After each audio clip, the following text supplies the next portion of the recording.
Sallallahu ala Muhammad sallallahu alaihi wasallam, sallallahu ala Muhammad.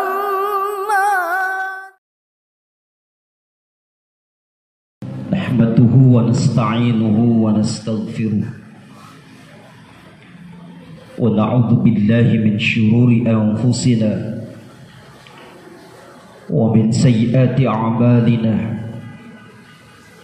Man yahdihillahu fala mudilla lahu wa man yudlil fala hadiya lahu. Asyhadu an la ilaha illallah wahdahu la syarika lahu wa asyhadu anna Muhammadan abduhu wa rasuluh la nabiyya ba'dah. Allahumma salli wa sallim wa barik ala sayyidina wa maulana Muhammadin wa ala alihi wa sahbihi ajma'in. Amma ba'd, fa ya ibadallah, usikum wa nafsi bitaqwallahi wa ta'atihi la'allakum tuflihun. Wa qala ta'ala, a'udzu billahi minasy syaithanir rajim. Bismillahirrahmanirrahim. Subhanalladzi asra bi'abdihi laylan minal masjidil harami ilal masjidil aqsa alladzi barakna hawlahu linuriyahu min ayatina innahu huwas sami'ul basir. Sadaqallahul azim wa sadaqa rasuluh habibul karim wa nahnu ala dhalika minasyahidina wasyakirina walhamdulillahi rabbil alamin. Mengawali khutbah Jumat siang hari ini di Masjid Baitur Ridwan, khatib berwasiat khususnya untuk diri pribadi, umumnya untuk seluruh jamaah yang hadir siang hari ini untuk menunaikan salat Jumat.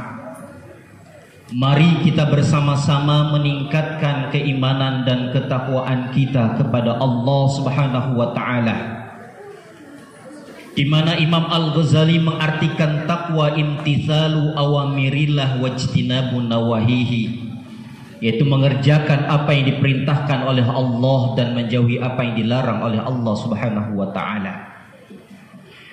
Hadirin sidang Jumat yang dimuliakan Allah Subhanahu wa ta'ala, peristiwa Isra wal Mi'raj baginda Nabi besar Muhammad sallallahu alaihi wasallam merupakan mukjizat yang terbesar yang kedua yang dialami oleh baginda Nabi besar Nabi Muhammad sallallahu alaihi wasallam, di mana yang pertama mukjizat yang paling besar dari Nabi adalah Al-Qur'an, dan yang kedua adalah Isra wal Mi'raj.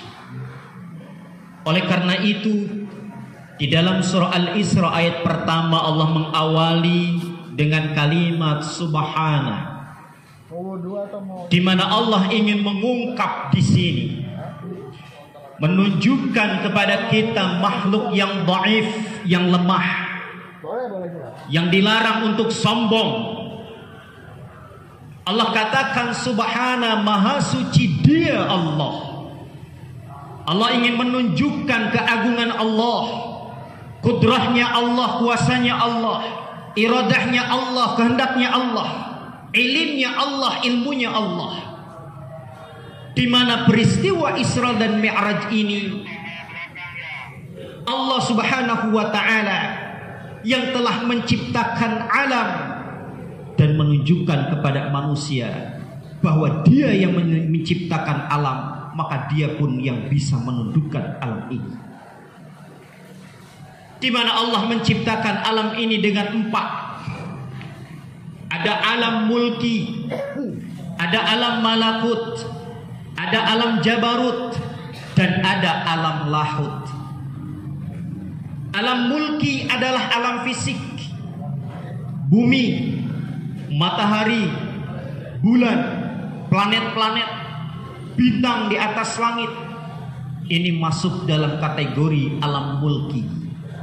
Allah ingin menunjukkan kepada hambanya yang terpilih, bukan manusia biasa, Sayyidul Anbiya wal Mursalin, Imamul Muttaqin wa Imamul Makhluqat, adalah baginda Nabi besar Muhammad sallallahu alaihi wasallam, yang kemudian harus dan wajib untuk diambil iktibar bagi seluruh umat baginda Nabi besar Muhammad sallallahu alaihi wasallam. Alam mulki, alam fisik ini akan hancur. Setelah itu kemudian di atas alam mulki ada namanya alam malakut, di mana alam malakut ini lebih luas daripada alam mulki. Terdapat sebagian di antaranya di sana adalah para malaikat kumpul. Lalu kemudian di atas alam malakut ada lagi namanya alam jabarut. Ibarat alam jabarut itu salah satu di antaranya adalah tempat buku catatan amal manusia. Ibarat komputer adalah softwarenya. Semua ketentuan Allah berada di alam jabarut. Kemudian di atas alam jabarut ada namanya alam lahut. Alam lahut, surga dan neraka. Disitulah Nabi Muhammad berkunjung pada peristiwa Isra wal Mi'raj.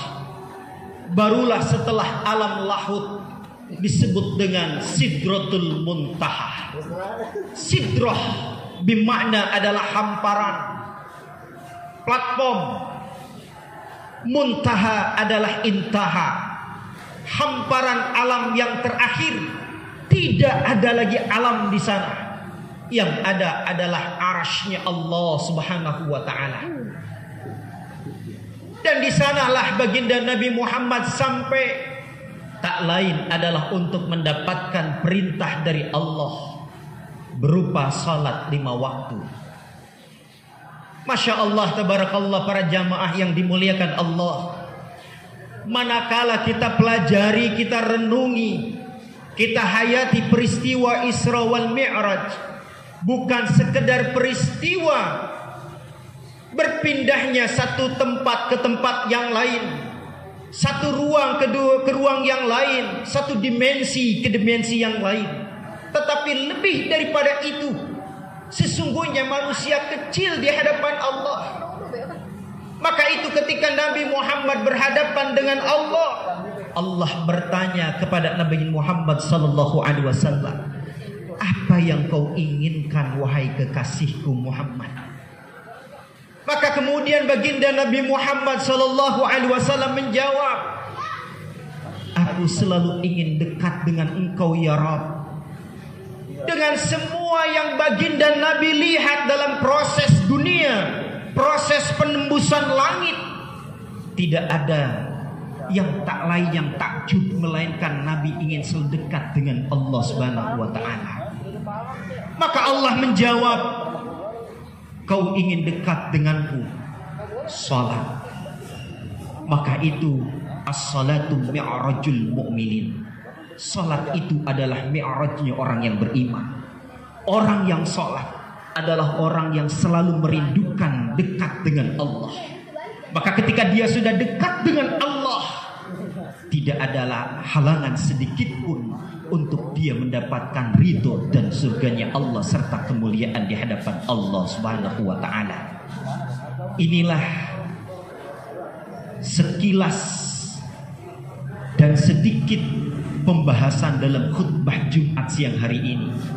Semoga apa yang dibahas, yang disampaikan mampu menumbuhkan keimanan kita kepada Allah dan bisa diambil pelajaran, khususnya untuk khatib diri sendiri maupun untuk seluruh jamaah yang hadir. Barakallahu wa lakum fil Qur'anil azim wa nafa'ni wa iyyakum bima fihi minal ayati wa dzikril hakim wa taqabbala minni wa minkum tilawatahu innahu wal ghafurur rahim.